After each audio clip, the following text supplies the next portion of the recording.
Morning guys, how are you? So we're going to talk about the Bougie this morning. It's one of my favorite airway tools. There's a bunch of advantages. I call it the art and science, and kind of during the lecture we'll go through the science and come to the strategical thought process and how to use a Bougie. And then during the hands-on portion, the workshop, we'll kind of go through how you hold it and how you pass it, because there's a lot of intricacies to that. So I think before we get into the Bougie, we just have to talk a little bit about my philosophy of airway management. So this is our airway algorithm at Shock Trauma. It was also adopted by my former boss, Scott Weingart, using it as anchor. But you can say it's pretty standard to a lot of airway algorithms, right? There's nothing that special about it, where essentially you induce the patient, paralyze them, and then you run through these steps of increasing gradients of laryngoscopy. Usually the trainee does the first one, sometimes the trainee does the second one, depending on what they see, and finally the attending does it, and sometimes you add a Bougie. It doesn't differ much from any other one, but I kind of think of things a little differently. All these schemata are done in series, right? So you're doing one airway technique followed by a different strategy, followed by a different strategy, requiring you to pull out and reoxygenate the patient between each one. And if anyone's ever been in these kind of situations, the energy in the room gets more and more anxious as you go through these things. So I've kind of thought about changing from looking in series to looking in parallel. So having all your airway techniques and strategies working at the same time. And how you do this is you use a video laryngoscope with a standard geometry blade, so you can go and look direct and look with the video at the same time and kind of switch back and forth depending on what you need or what's required in that airway. And that you hold your Bougie and intubate on first pass with your Bougie. And what this allows you to do is, in one attempt, run through all your techniques. And so as you come out after your first attempt, you've kind of made your way down the airway algorithm pretty quickly, and you know where to go from there. So it hasn't reached a point where on your third laryngoscopic attempt, it's the first time you're trying with a Bougie and a video laryngoscope, and now we're into trouble because we finally found out that we're not going to be able to intubate this person with these kind of tools. So that's kind of the theory to base off why you should be using your Bougie on first attempt. So for anyone who doesn't know what a Bougie is, it's a small airway catheter. Used to be gum elastic. They're now mostly plastic. They come in many different sizes, usually 40 or 50 centimeters. Most of them have a coude tip at the top, about 35-degree angle. And they're meant to be thread into the airway and then used as a Sellinger technique over it, passing an ET tube. Right? First described in 1949 by Robert McIntosh, the maker of the Macintosh blade. And he was just having trouble or disliking the fact that when you use big endotracheal tubes, you lost sight of the airway as you were putting it in. And so he wanted a method where you could actually see the cords, pass something gently through them, and then thread something over the top. So he invented the gum elastic Bougie.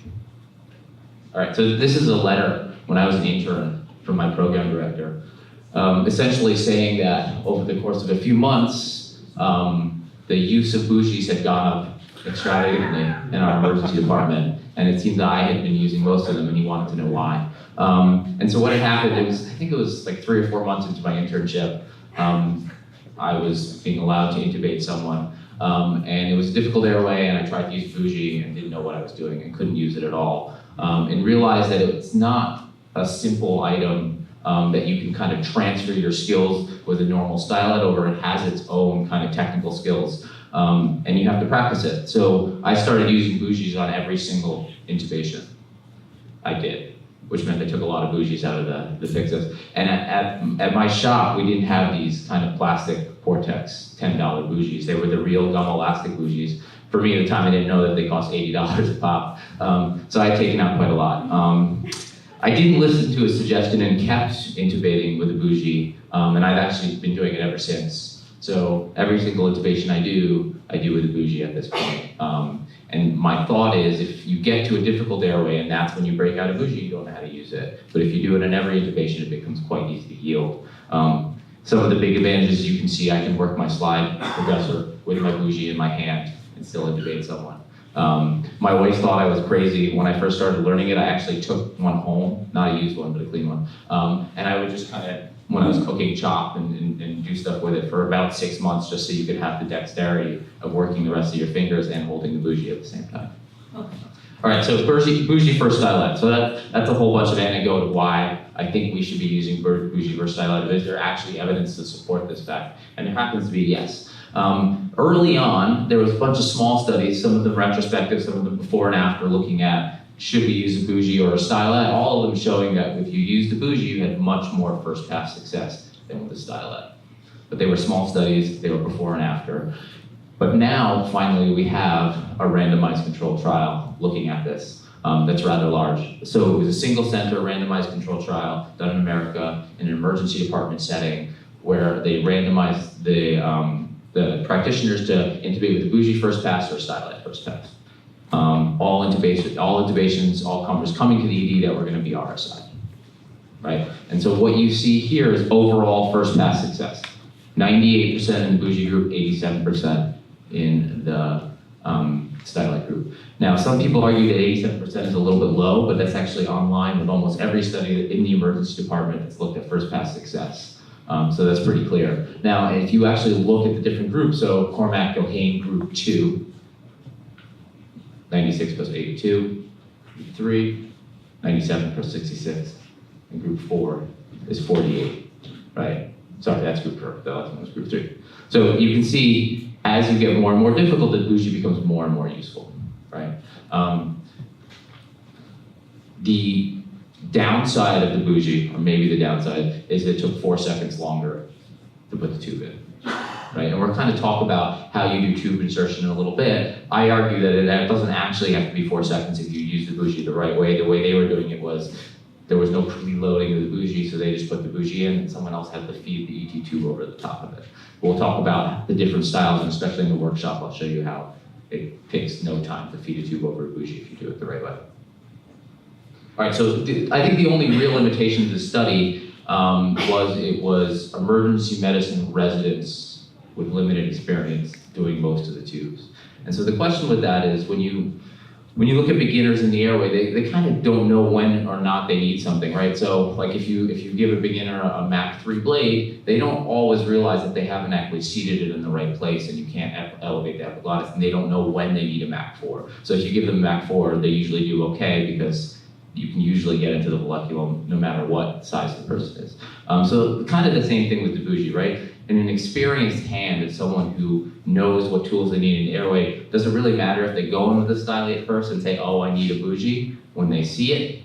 I don't know. But certainly for someone who's biased, who uses a lot of Bougies, this is pretty good evidence saying that we should be using Bougie first, especially with our trainees. All right, so let's talk about how we use a Bougie, because that's kind of what we're going to get into, and we'll do more of this in the workshop itself. There's different ways to grip a Bougie. You can see I'm holding it like this right now. But you can do, they all have really funny names, so you can do Shaka grip, this is a Kiwi grip, and this is a D grip. A couple things that you have to do is you have to control the distal end, right? If you try to hold it like an ET tube, which is what everyone does at the start, it's like flopping around. You can't really get a whole good grip on it.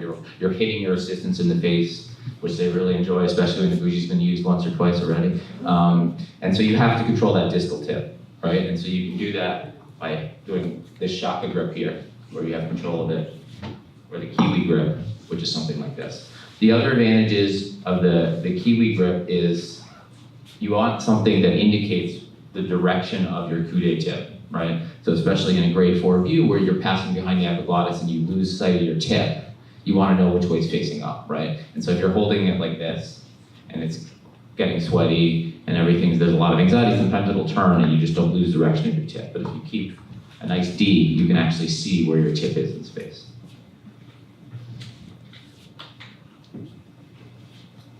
So the next thing is confirmation. So you can use the Bougie to confirm whether you're in the airway or whether you're in the esophagus, especially in the grade 4 view where you can't see it. There's a number of ways they do it. The first one is clicks. So the Bougie and its coude tip will start clicking against the tracheal rings, right?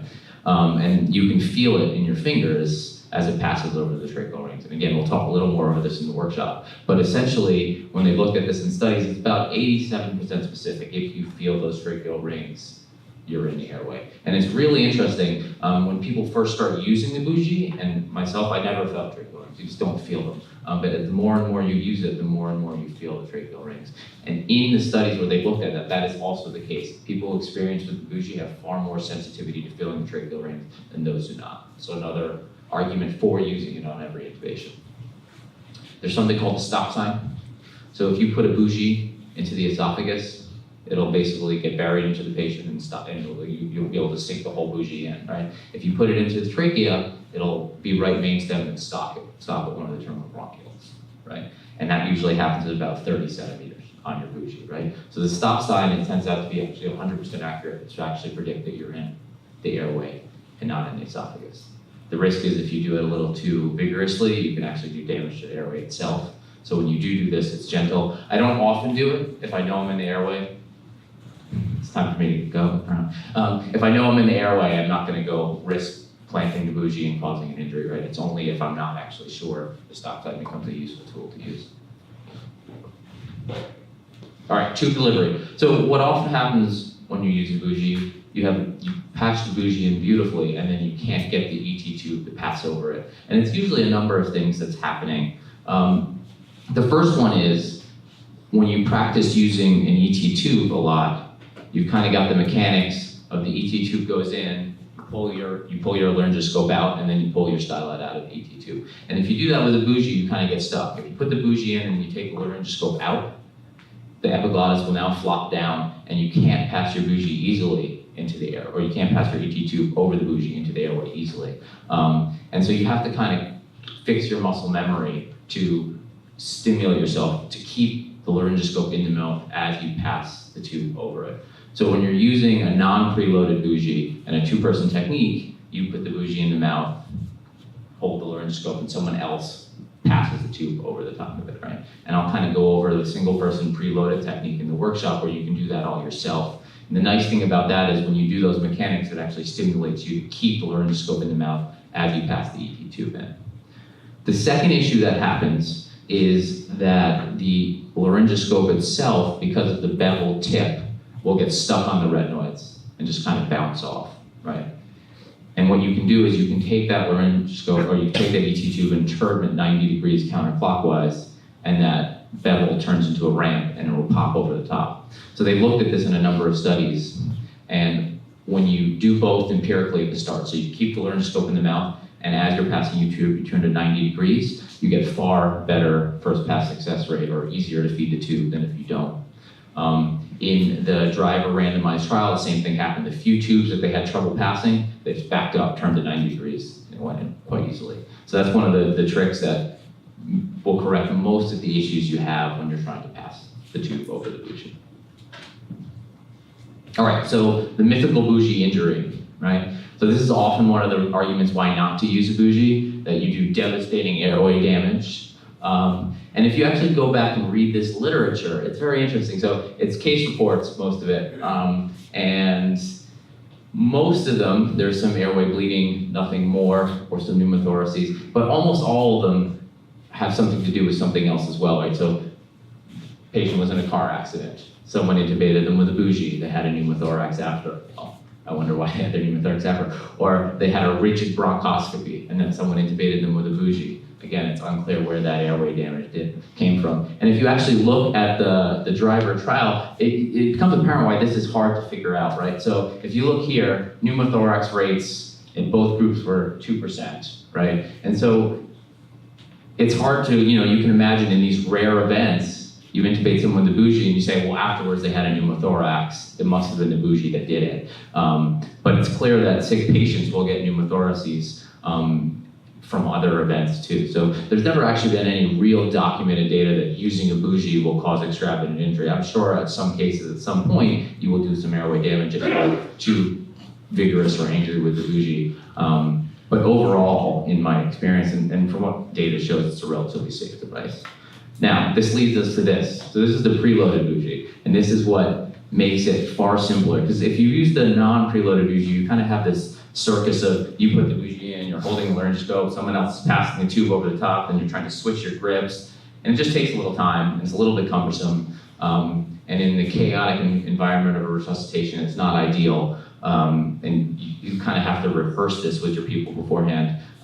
So what I've been doing is what's this preloaded, and so you have this D-grip, which I have here, and we'll go over all this during our workshop, but we have this D-grip, and you lock the end of your bougie into the Murphy's eye of the ET2, right there, right? So it looks something like that. And what this allows you to do, one, is hold your bougie steady. Two, it gives me the rest of my hand to actually use, so I can actually still pick up suction. I can do my bimanual laryngoscopy, and I still have the bougie in my hand, so no one has to hand it to me. And then when I put it in the mouth, I'll actually switch my bougie over to my laryngoscope hand, right? So this hand is now free. And what this does, it stimulates me to keep my laryngoscope in the mouth, so I don't pull it out and have difficulty passing my ET tube. And I'm able to pop off the top, and then grab the ET tube, turn it 90 degrees, and pass it into the airway. And so it becomes a very quick process, and you probably don't have to delay a feeding. Though I would argue the 4 seconds they noted in the driver trial probably isn't enough to really make a clinical difference anyway. So that's my argument for the bougie.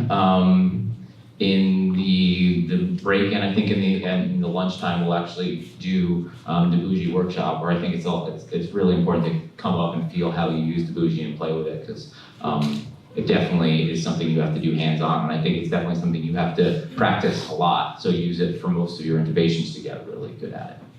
All right, thank you.